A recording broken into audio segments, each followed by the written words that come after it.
നമസ്കാരം ഗൈസ്, ആർജിയാണ്. നമ്മളിപ്പോ രാവിലെ 10 മണിയൊക്കെ ആയിട്ടുണ്ട്. നിഷു ഇപ്പൊ രാവിലെ വർക്കിന് വേണ്ടിയിട്ട് ഞാൻ കഴിഞ്ഞ ദിവസം പറഞ്ഞായിരുന്നു വർക്കിന്റെ ആവശ്യത്തിനായിട്ട് പോയിട്ടുണ്ട് ഹോസ്പിറ്റലിൽ നിന്ന്. അപ്പോൾ അവൾ പോയിരിക്കണം, മമ്മീനെ കൂടെ കൊണ്ടുപോയിരിക്കുന്നത്. അപ്പോൾ വണ്ടി അവർ കൊണ്ടുപോയി. അപ്പോൾ അവർ വരുന്നതിന് വെയിറ്റ് ചെയ്യണം. അവർ ഉച്ചയ്ക്ക് വരും പ്രതീക്ഷിക്കുന്നു. വന്നിട്ട് നമുക്ക് വർക്കിന് ഇറങ്ങാനായിട്ട് എന്തായാലും നോക്കാം. രാവിലത്തെ ഫുഡ് കഴിക്കാൻ വേണ്ടി പോവാം. അപ്പൊ ഗൈസ്, അനിയനാണ് രാവിലെ ചമ്മന്തി ഒക്കെ ഉണ്ടാക്കിയിരിക്കുന്നത്. എനിക്ക് രാവിലെ അപ്പം ചമ്മന്തിയാണ് കാരണം ഫുഡ് പോവും.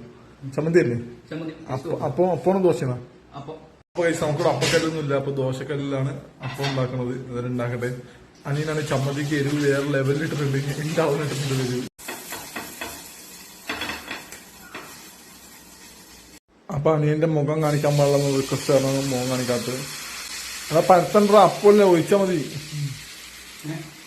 ജസ്റ്റ് ഒഴിച്ചപ്പോലെ പരത്തേണ്ട ആവശ്യമുണ്ടാ.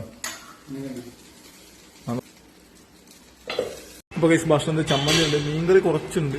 അതാണ് എടുക്കാൻ വേണ്ടി അപ്പം ഉണ്ടാക്കി വെച്ചിട്ടുണ്ട്. ഞാൻ കഴിക്കാൻ വേണ്ടി പോകണം. ഇത് ബാക്കി ആർക്കും കൂടി കഴിക്കാൻ പോകണം, എനിക്ക് മാത്രമല്ല. ഇത് നിൽക്കുക. അപ്പം ഫുഡ് കഴിക്കാം.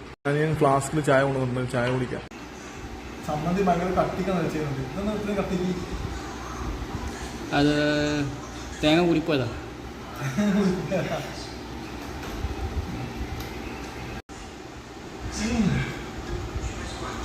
ചമ്മന്തി വേറെ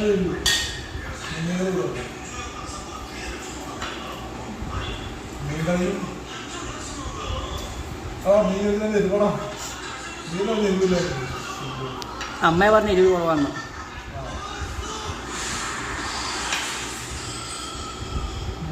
കൊള്ളാം.